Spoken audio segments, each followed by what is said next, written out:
It's vet day! Ivy's underneath the water bowl. So today we are going to take Ivy and Twee to the vet. And, oh yeah, here's the rest of Ivy's enclosure. I'll have to do a little tour on how I made that. So yeah, let's get them all set up and ready to go.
We made it!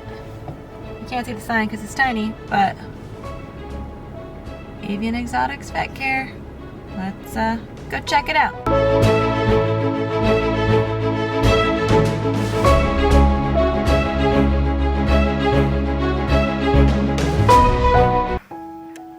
Alright, we just got back from our first vet visit with Twee and my Colombian rainbow boa Ivy, and I wanted to share with you my process of how I found that particular vet and what happened in a general health visit.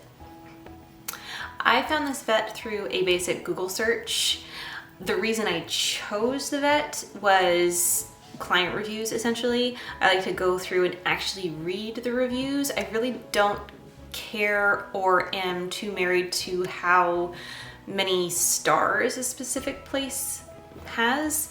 I go by what the comments say. So if a bunch of people are giving a place really low stars because they didn't like the cost of the exam or something like that, but the service was really, really good, that might not be a deal breaker for some people. So kind of going through and actually reading the reviews, I find, as you might have seen in the intro, this place was about an hour drive there and back from where I live. It was, of course, a very stormy, I think we had a tornado watch out when we left to go drive to this place. But we made it safely and the place was wonderful. We got there, they checked us in. They actually had me fill out a very detailed form before going in for both Twee and Ivy, which is great. I think it saves a lot of time to do things that way. We got there, the vet tech asked some clarifying questions, things you can expect from questions from a vet like this is what temperature gradient do you keep your animal at? What kind of heating do you use, like radiant heat panel versus heat mat, etc., etc. How often do you feed them and what kind of food are you feeding them? So frozen thawed, rats, mice, for example, that's what I feed Twee and Ivy. And what is your reasoning for feeding what you feed them? Trying to be really, really helpful in making a choice, especially if it's your first time visiting a vet. Obviously, you just don't know anything about it. And there are far fewer exotic pet vets out there than kind of your normal cat, dog vets.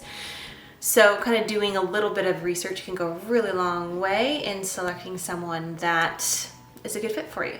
All of that was done prior to going to the vet. Once we got there, the vet just had a couple little clarifying questions as far as how I've been keeping my snakes, and then went on to the examination. The examination was pretty straightforward and pretty easy. Both of them did such a good job. I'm so proud of these little guys. They kind of get poked and prodded a little bit. They open up their mouths, check inside. They did probe both him and Ivy just to double check the sex of both of them, which I thought was kind of cool because you never know, and it's easier to tell as animals get bigger, especially with reptiles as far as the sex goes. What else did they do? Oh, they weighed both of them. Twee lost about 50 grams.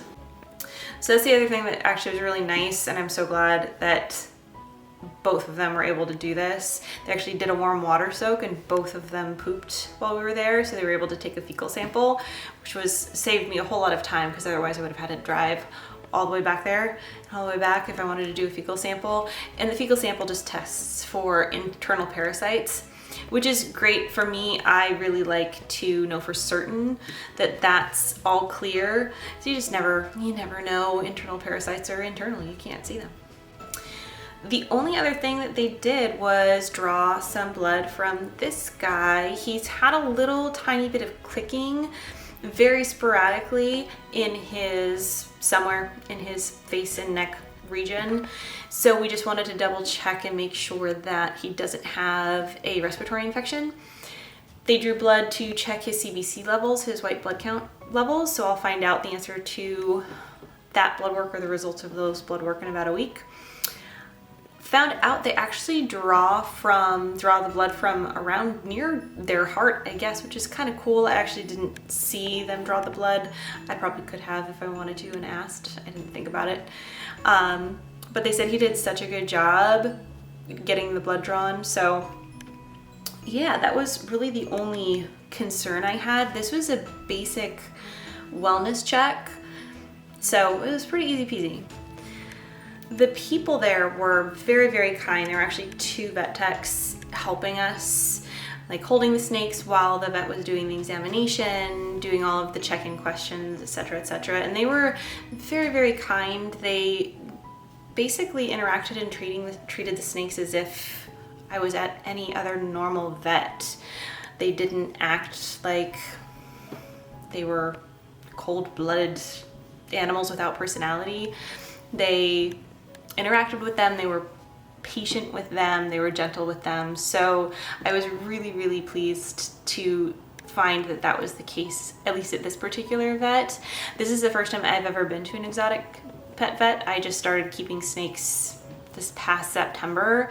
So yeah, really, really good experience. Make your general wellness appointments early. This appointment that I made for Twee and Ivy was 4 weeks ago. I scheduled it 4 to 6 weeks ago, so it takes some time for them to see you. Most vets are booked up, so expect to wait unless it's an emergency. My goal is to not have to get to the point where I have an emergency. That's another bonus, hopefully, to having kind of a general wellness visit and getting that all health clear once a year. Why do I take my animals to the vet if they seem to be perfectly fine and healthy? For me personally, I really like having a baseline health confirmed with a trained professional like a veterinarian, and also have a relationship established with a vet, so that way if and when something does happen, I have an established health history with an animal with a professional. So in the past I've had this with dogs, with cats, etc., etc., and it can prove to be invaluable if you have something pop up, because it's animals. It's eventually, if you have them long enough, something will pop up in the health arena and you're gonna want to get them seen and kind of have that health history. So that's my reasoning for taking them in and getting them checked out. Anywho, I need to put this guy back. I think he's had enough probing and fidgeting around for the day, so I'm gonna let him settle back down. I hope you found this helpful, maybe a little bit interesting. Don't forget to like, subscribe, comment below if you take your animals to the vet. Was your experience good, bad? Did you learn anything? And as always, don't forget, live life with brave curiosity. I'll see you next time. Forgot to explain why Twee lost 40 grams while we were at the vet. He took the world's largest poop while we were there. They had him soaking. Luckily, they were wanting him to poop to get a fecal sample. They had him soaking in a little warm bath in the room. Oh my gosh, y'all. So much poop.